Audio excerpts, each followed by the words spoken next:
ನಾಗರ ಪಂಚಮಿಯ ಬಳಿಕ ದೇಶದಲ್ಲಿ ವಿಜೃಂಭಣೆಯಿಂದ ಆಚರಿಸುವ ಹಬ್ಬ ಗಣೇಶ ಚತುರ್ಥಿ. ಪ್ರತಿ ವರ್ಷದ ಭಾದ್ರಪದ ಮಾಸದ ಶುಕ್ಲ ಪಕ್ಷದ ಚೌತಿಯ ದಿನ ಈ ಹಬ್ಬವನ್ನ ಆಚರಿಸಲಾಗುತ್ತೆ. ಯಾವುದೇ ಶುಭ ಕಾರ್ಯ ಆಗಲಿ ಅದು ಗಣೇಶನ ಪೂಜೆಯೊಂದಿಗೆ ಆರಂಭವಾಗುತ್ತೆ. ಗಣೇಶನ ಪೂಜೆ ಮಾಡದೆ ಯಾವುದೇ ಶುಭ ಕಾರ್ಯವಾಗಲಿ ಸಫಲವಾಗುವುದಿಲ್ಲ ಎನ್ನುವ ನಂಬಿಕೆ ಇದೆ. ಹೀಗಾಗಿ ಗಣೇಶ ಧಾರ್ಮಿಕ ಕ್ಷೇತ್ರದಲ್ಲಿ ಅಗ್ರ ಸ್ಥಾನವನ್ನ ಪಡೆದಿದ್ದಾನೆ. ಹೀಗಾಗಿ ಕರ್ನಾಟಕದ ಪ್ರಮುಖ ಗಣಪತಿ ದೇವಾಲಯಗಳ ಮಾಹಿತಿ ಇಲ್ಲಿದೆ. ದೊಡ್ಡ ಗಣಪತಿ. ದೊಡ್ಡ ಗಣೇಶನ ಗುಡಿ ಬೆಂಗಳೂರಿನ ಬಸವನಗುಡಿಯಲ್ಲಿದೆ. ಸಾಂಸ್ಕೃತಿಕವಾಗಿ ಸಾಹಿತ್ಯಿಕವಾಗಿ ಶ್ರೀಮಂತವಾದ ಈ ಪ್ರದೇಶ ಧಾರ್ಮಿಕತೆಯ ನೆಲೆ.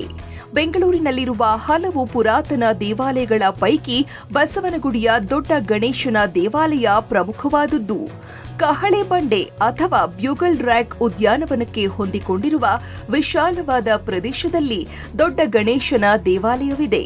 ಗರ್ಭಗುಡಿಯಲ್ಲಿ ಏಕಶಿಲೆಯಲ್ಲಿ ಕಡೆದ 8 ಅಡಿ ಎತ್ತರ ಹಾಗೂ 12 ಅಡಿ ಅಗಲ ಇರುವ ಗಣೇಶನ ವಿಗ್ರಹವಿದೆ. ಈ ಗಣಪ ಸ್ವಯಂ ಉದ್ಭವ ಗಣಪ ಅಂತಲೂ ಹೇಳಲಾಗುತ್ತೆ. ಶರವು ಮಹಾಗಣಪತಿ. ಮಂಗಳೂರಿನ ಪ್ರಮುಖ ದೇವಾಲಯಗಳಲ್ಲಿ ಶರವು ಮಹಾಗಣಪತಿ ದೇವಾಲಯವೂ ಒಂದು. ಈ ದೇವಾಲಯವನ್ನ ತುಳುನಾಡಿನ ರಾಜ ವೀರಬಾಹು ಕಟ್ಟಿಸಿದ್ದಾನೆ. ಈ ದೇವಾಲಯ ನಿರ್ಮಾಣವಾದ ಹಿಂದೆ ಒಂದು ಕಥೆ ಇದೆ.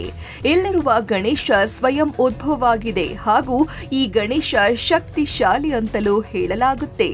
ಆನೆಗುಡ್ಡೆ ಶ್ರೀ ವಿನಾಯಕ. ಆನೆಗುಡ್ಡೆಯ ಶ್ರೀ ವಿನಾಯಕ ದೇವಾಲಯ ಉಡುಪಿಯ ಕುಂದಾಪುರದಲ್ಲಿದೆ. ಪುರಾಣದಲ್ಲಿ ಈ ದೇಗುಲವನ್ನ ಕುಂಬಾಶಿ ದೇವಾಲಯವೆಂದು ಕರೆಯಲಾಗ್ತಾ ಇತ್ತು. ಈಗಲೂ ಕೂಡ ಆನೆಗುಡ್ಡೆ ದೇವಾಲಯವನ್ನ ಕುಂಬಾಶಿ ದೇವಾಲಯವೆಂದು ಕರೆಯಲಾಗುತ್ತೆ. ಈ ದೇಗುಲದಲ್ಲಿರುವ ಗಣೇಶ ಸ್ವಯಂಭೂ ಎಂತಲೂ ಹೇಳಲಾಗಿದ್ದು ಗಣೇಶನ ವಿಗ್ರಹವನ್ನ ಕಲ್ಲಿನಿಂದ ಕೆತ್ತನೆ ಮಾಡಲಾಗಿದೆ.